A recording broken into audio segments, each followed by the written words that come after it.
मैं हूं आलिया और आप देख रहे हैं breaking barriers with Alia Shah. Welcome to my show. Thank you so much for watching my show. Keep watching, keep liking and keep smiling. अपने आज के प्रोग्राम का हम आगाज़ करेंगे सैयद अली गिलानी की वफ़ात और उसके बाद उनकी जनाजे के हवाले से जो कुछ सामने आया, जो ख़बरें सामने आती रहीं, और उसके बाद पाकिस्तान के लीडर्स की तरफ से जो बयानात, जो पैगामात सामने आए। लेकिन इसको हम इस डिस्कशन को आज की एक ऐसे पॉइंट पर लेकर जाएंगे कि हो सकता है कि हमने इन नुकात पर पहले बात ना की हो, उस पर भी बात करेंगे। लेकिन सबसे पहले ये कि सैयद अली गिलानी जो कि 90s की एज जो है वो क्रॉस कर चुके थे और तकरीबन 10 साल वो जेल में रहे, और उसके अलावा वक्फे से उनकी पूरी ज़िंदगी वो कभी हाउस अरेस्ट रहे, कई मरतबा ऐसा होता रहा। उनकी वफ़ात के ऊपर ख़बरें ये आईं कि वहाँ की एडमिनिस्ट्रेशन उन्होंने उनकी फ़ैमिली पर यह दबाव डाला कि इनको हैदरपुरा जो है वो वहीं पर दफना दिया जाए, उसी जगह पर। और उन्होंने अपनी वसीयत की थी कि उनको दफनाने के लिए जो है वो मज़ार शोहदा जो है वहाँ पर उन्होंने कहा था कि उनको वहाँ पर दफनाया जाए। लेकिन इस बात पर उनकी फैमिली पर जोर डाला गया कि ऐसा ना किया जाए। इसकी वजह यह है कि वो जगह जो है बहुत दूर है, और अगर वहाँ पर उनको लेके जाया जाता है तो ज़ाहिर है कि जितने भी कश्मीरी हैं वो प्रोटेस्ट करेंगे, वो बाहर निकल आएंगे और उनके जनाजे में शरीक होंगे। इस हवाले से पाकिस्तान के जो लीडर्स हैं, कुछ उनकी मैंने कुछ ट्वीट्स देखी, तो क्यों ना उनका जिक्र कर लें, फिर हम आगे डिस्कशन करेंगे इसके ऊपर। इसके हवाले से जो हमारे प्राइम मिनिस्टर इमरान खान हैं, उन्होंने ट्वीट किया और उन्होंने कहा कि deeply saddened to learn of the passing of Kashmiri freedom fighter Syed Ali Geelani who struggled all his life for his people and their right to self-determination। Army chief general Bajwa की ट्वीट ISPR के ज़रिए जो पैगाम है वो पहुंचा कि सैयद अली गिलानी की कुर्बानियाँ और जद्दोजहद कश्मीरियों के भारतीय कब्ज़े के ख़िलाफ़ नाकाबिल तस्खीर अज़्म की अलामत है। उनका ख्वाब और मिशन तब तक ज़िंदा रहेगा जब तक मकबूजा कश्मीर के लोग अपना हक़ के खुद इरादियत यानी सेल्फ डिटर्मिनेशन हासिल नहीं कर लेते। मोहिद यूसुफ साहब जो है, उनकी भी ट्वीट सामने आप जानते हैं, वो तो ट्वीट किए बिना रहते नहीं, और वो तो उनका तो पैगाम हर मौके पर ज़रूर आता है और कई एक आते हैं। इस मरतबा भी उन्होंने कई एक ट्वीट्स की। मैंने उनकी एक ट्वीट उठाई है, आपको बताती हूँ। उन्होंने कहा है कि थ्रू सच कावर्डली एक्ट्स, यानी वो बात करें कि जो उनके जनाजे के हवाले से जो बात की जा रही है कि कश्मीरियों को बाहर नहीं निकलने दिया जा रहा, और इस तरह से उन्होंने कहा through such cowardly acts India is once again demonstrating that it is they are afraid of the Kashmir voices that stand for truth. ये तो कुछ बयानात हैं। अच्छा, मैं ये बयानात पढ़ी थी जब, तो मुझे ऐसा लगा कि ये बड़े ही, ये बयानात नहीं बल्कि जितनी भी इस हवाले से तकरीरें हो रही हैं, जो लीडर्स इसके हवाले से बात कर रहे हैं, जो लोग टीवी पर हम सुन रहे हैं, हर जगह पर जो चल रहा है सोशल मीडिया पे, वो अल्फाज, वो तकरीरें, वो स्पीचेस, ये बयानात, ये इतने रटे रटाए लग रहे हैं, इतने सुने सुनाए लग रहे हैं, इतने लिखे लिखाए, इतने पढ़े हुए लग रहे हैं। क्योंकि बचपन से जो है ना, हम जब भी कश्मीर डे होता है एवरी ईयर 5 फेब, तो हम इस तरह की तकरीरें करते हैं, हम इस तरह के जो है बयानात अपनाते हैं, हम इस तरह के जो है जुमले बोलते हैं, सब कुछ करते हैं। तो कुछ एक रट से गए हैं ये वाले जुमले ना। अमली तौर पर जो है वो हमने, हमारी कश्मीर पॉलिसी क्या रही और हमने क्या किया, अगर हम इस पर थोड़ी सी बात कर लें तो मैं आपको ये बताती हूँ।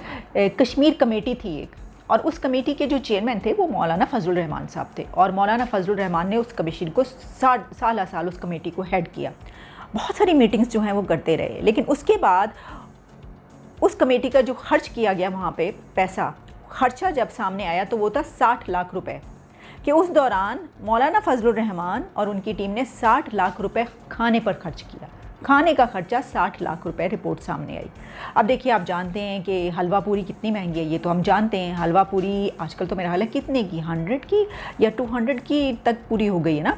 और फिर हलवा जो बनाया जाता है उसमें देसी घी, फिर वो बादाम, पिस्ते, जितने भी हैं ड्राई फ्रूट्स, नट्स डाले जाते हैं, तो बड़ा वो कीमती बनता है, बहुत पैसे उसके ऊपर लगते हैं। और फिर मौलवी साहिबान के लिए तो कहा जाता है कि वो तो हलवे के इतने शैदाई होते हैं कि वो हलवा नहीं छोड़ते, और जाहिर है कि उनके लिए जो हलवा पूरी बनती होगी तो वो तो बहुत ही ज़बरदस्त होती होगी। लेकिन फिर भी 60 लाख कुछ ज़्यादा नहीं लग रहे आपको? लेकिन वो काम मैंने आपको बताया ना कि जो हमारे मौलवी साहिबान हैं वो तो शैदाई होते हैं हलवा पूरी के, तो उन्होंने इतनी खाई हलवा पूरी, इतनी खिलाई लोगों को माशाल्लाह से कि 60 लाख का बिल आया। जाहिर है और भी खाने, बहुत से खाने पीने की और बहुत सारी चीज़ें होती होंगी। तो यहाँ तक मैं आपको बताऊँ, अगर यकीन नहीं आ रहा कि वो उनको इतना पसंद होता हलवा पूरी कि इसके ऊपर लतीफ़े वगैरह तो हर बने हुए हैं, लेकिन मैं आपको संजीदगी से हकीकत बता रही हूँ कि एक वाक़या 1 या 2 साल पहले ऐसा हुआ था कि वो रमज़ान के दिन थे, मेरा ख्याल अफ्तारी के टाइम जो है कोई साहब हमारे ये जितने भी थे ये इसी तरीके से शायद कोई चाँद देखने की कोई मीटिंग हो रही थी जो कि हमेशा हुआ करती है, या फिर कोई और मौका था। तमाम मुफ्ती साहिबान मौजूद थे, मुफ्ती मुनीब और शायद मौलाना फजलुर रहमान भी, सब मौलवी साहिबान मौजूद थे। कोई साहब लेकर आए खाने पीने की चीज़ और उन्होंने जो है वो खा ली, रज के खाए हलवा और पूरी खूब टिका के। तो उसके बाद सबके सब बीमार हो गए, हॉस्पिटल्स में पहुंच गए। पता ये चला कि वो उस हलवे पूरे में पॉइज़न था, यानी ये कि जहर मिलाया गया था। लेकिन अगर जहर मिलाया होता तो सब महफूज रहे, यानी शायद उसको पता नहीं था। लेकिन मतलब ये मेरा कहने का मकसद ये है कि कोई चीज़ मिक्स हो गई होगी, मतलब ये कुछ गलती से कुछ और ऐसा मिक्स हो गया होगा जिसकी वजह से उसके अंदर कुछ ऐसी तेज़ाबियत पैदा हो गई होगी खाने की। ज़ाहिर है सब महफूज रहे, कोई ऐसी बात नहीं हुई, वरना ज़ाहिर है कि अगर जहर होता तो ये है सूरत हाल हमारी। तो कोई ज़रा पूछे मौलाना फजलुर रहमान साहब से जाके कि सैयद अली गिलानी साहब वफ़ात पा गए हैं, पूरी ज़िंदगी उन्होंने ऐसी स्ट्रगल की, वहाँ पर जो है जो हालात हो चुके हैं, तो भारत ने जो है वो तो 370 का मामला कर दिया। आपने क्या किया, कश्मीर आज़ाद क्यों नहीं करवाया? आप अभी तक इतने जो अब मचल रहे हैं जलसों में और आप खड़े होकर ये बयानात देते हैं, तो आप ज़रा ये बताइए कि आपने किया क्या इतने अर्सा? अच्छा, सिर्फ यही नहीं, उसके बाद फिर अब आज के दौर में आइए आप, हमने इस हुकूमत ने, इमरान खान साहब ने कितना ज़बरदस्त जो है वो फ़ैसला किया। देखिए हमने कश्मीर के लिए क्या किया, हमने कश्मीर के लिए खड़े होकर खामोशी इख्तियार की। हमने एक टांग पर हम खड़े रहे 30 मिनट, 30 मिनट तक एक टांग पर खड़े होकर हमने खामोशी इख्तियार की। नहीं, मेरा ख्याल है एक टांग पे नहीं, हम दोनों टांगों पे खड़े हुए थे। दोनों टांगों पर खड़े होकर हमने 30 मिनट तक खामोशी इख्तियार की। आपको पता है, आप जान सकते हैं कि कितना मुश्किल काम है, और वो भी फ्राइडे को हुआ करता था। ऐलान ये हुआ था कि हर फ्राइडे को हम खड़े होंगे और दोनों टांगों पर खड़े होके हम 30 मिनट के लिए, 30 मिनट्स के लिए खामोशी इख्तियार करेंगे। अब देखें, अब खड़े होना तो चले बंदा खड़ा हो जाए, लेकिन फिर ये कि वो खामोश भी रहे 30 मिनट तक, कितना मुश्किल काम है, फिर भी हमने ये करके दिखाया। अच्छा, वैसे तो मेरा ये ख्याल है कि वो मैंने गलती से बोल दिया, लेकिन अगर एक टांग पे खड़े होने का कहा जाता तो वो ज़्यादा पॉपुलर होता। यकीन करें, एक टांग पे सब खड़े होते और कोई गिर रहा है, बार बार गिरते हम, और कभी इधर गिरते कभी उधर गिरते, फिर खड़े हो जाते, फिर एक टांग पे खड़े होने की कोशिश करते, फिर कांपते, फिर कोई गिर जाता, गिर गिर के ज़ख्मी होते। तो ये सारी ख़बरें जो हैं ये बाहर पहुंचती, पूरे दुनिया का मीडिया उसको दिखाता, पूरे दुनिया का मीडिया उस पर बात करता, और फिर सही कश्मीर आज़ाद होता, फिर शायद कश्मीर आज़ाद हो भी सकता था। लेकिन हमने एक टांग का कहा ही नहीं। इतने कोई जीनियस है ही नहीं यहाँ पर, यकीन मानिए। कोई इतना इंटेलिजेंट होता वो कहता भाई एक टांग पे खड़े हो, बार बार गिरोगे, ज़ख्मी होगे, ये सारी फुटेज पूरी दुनिया में जाएगी, फिर कश्मीर आज़ादी के कुछ चांसेस बनेंगे। लेकिन ये तो हमने सोचा ही नहीं। हम तो जनाब दोनों टांगों पर खड़े हो गए, और उसके बाद क्या नतीजा निकला तो वो भी अच्छा देखें। मतलब हमें दोनों टांगों पर खड़े होना भी इतना मुश्किल लगा कि हमने वो मामला भी ख़त्म कर दिया। चंद हफ्तों के बाद हम भूल गए, अच्छा कभी ऐसा भी होता था। ये जो रटे रटाए जुमले हैं, अच्छा आपको एक बात बताऊं, एक और शेर है जो यहाँ पर बहुत रटा रटा है, वो क्या है वो भी मैं आपको बताती हूँ। वो है कि हैं याराने जहाँ कहते कश्मीर है जन्नत, जन्नत किसी काफिर को मिली है न मिलेगी। ना ज़बरदस्त शेर लगता है ना सुनाने में। यानी वो कहते हैं कि ये जो कश्मीर है ना, तो वो काफिरों के पास नहीं रह सकती, ये हो ही नहीं सकता ऐसा, तो ये जो है वो कभी मिल ही नहीं दो। तो मैं सोचने लग पड़ी, अच्छा हम इसके ऊपर जब कश्मीर के ऊपर ऐसे लिखा करते थे तो इस शेर से ही मैं स्टार्ट करती थी, या फिर एंड जो है वो ऐसे का शेर पे होता था, तो बड़े ज़बरदस्त मार्क्स मिलते थे।